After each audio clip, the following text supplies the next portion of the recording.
ಇವತ್ತಿನ lunch box pack ಮಾಡೋಣ ಬನ್ನಿ. ಇವತ್ತು ಲಂಚ್ ಬಾಕ್ಸ್ಗೆ ವೆಜಿಟೇಬಲ್ ಸ್ಯಾಂಡ್ವಿಚ್ ಮಾಡಿದ್ದೆ. ಕ್ಯಾರೆಟ್ ತುರ್ಕೊಂಡು, ಸೌತೆಕಾಯಿನ ಸಣ್ಣದಾಗಿ ಹೆಚ್ಕೊಂಡು, ಟೊಮ್ಯಾಟೋನು ಸಣ್ಣದಾಗಿ ಹೆಚ್ಕೊಂಡಿದ್ದೀನಿ. ಇಲ್ಲಿ 1 ಪೀಸ್ ಬ್ರೆಡ್ಗೆ ಚಿಲ್ಲಿ ಸಾಸ್ ಹಾಕಿ ಸ್ಪ್ರೆಡ್ ಮಾಡಿ ಅದ್ರ ಮೇಲ್ಗಡೆ ಕ್ಯೂಕುಂಬರ್ ಜೋಡಿಸ್ಕೊಂಡಿದ್ದೀನಿ. ಈ ಥರ 1 ಲೇಯರ್ ಫುಲ್ ಕ್ಯೂಕುಂಬರ್, ಅದಕ್ಕೆ ಸಣ್ಣದಾಗಿ ಹೆಚ್ಕೋಬೇಕು ನಾವು.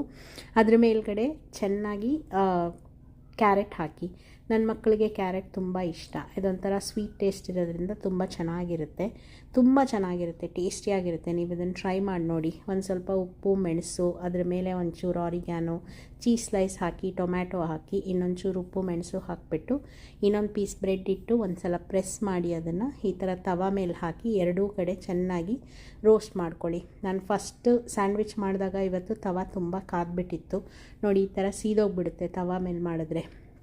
ಅದಕ್ಕೆ ನೀವು ಸ್ಯಾಂಡ್ವಿಚ್ ಮೇಕರಲ್ಲಿ ಮಾಡಿಕೊಂಡ್ರೆ ಚೆನ್ನಾಗಿರುತ್ತೆ. ಓಕೆ, ಸೆಕೆಂಡ್ ಥರ್ಡ್ ಎಲ್ಲ ಚೆನ್ನಾಗಿ ಬಂತು.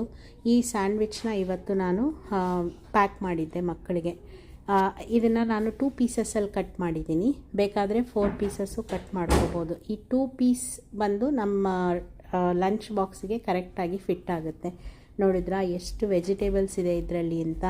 ಬೆಣ್ಣೆನಲ್ಲಿ ರೋಸ್ಟ್ ಮಾಡಿರೋದ್ರಿಂದ ಅದರ ಟೇಸ್ಟ್ ಇನ್ನೂ ತುಂಬ ಚೆನ್ನಾಗಿರುತ್ತೆ. ಜೊತೆಗೆ ಕ್ಯೂಕುಂಬರು ಮತ್ತು ಸ್ಟ್ರಾಬೆರಿ ಎರಡೂ ಕೊಟ್ಟಿದ್ದೆ ನಾನು. ಕುಕಿಂಗ್ ಈಸ್ ಥೆರಪ್ಯೂಟಿಕ್ ಅಲ್ವೇನ್ರಿ. ನಮಗೆ especially when we are cooking for our children, we want to give them healthy food ಅಲ್ವಾ. So thank you so much for watching. ಈ ಥರ ರೆಸಿಪೀಸ್ ಇಷ್ಟ ಆದರೆ ಲೈಕ್ ಮಾಡಿ, ಕಮೆಂಟ್ ಮಾಡಿ, ಶೇರ್ ಮಾಡಿ. Thank you so much for having your trust on Lunchbox Saga.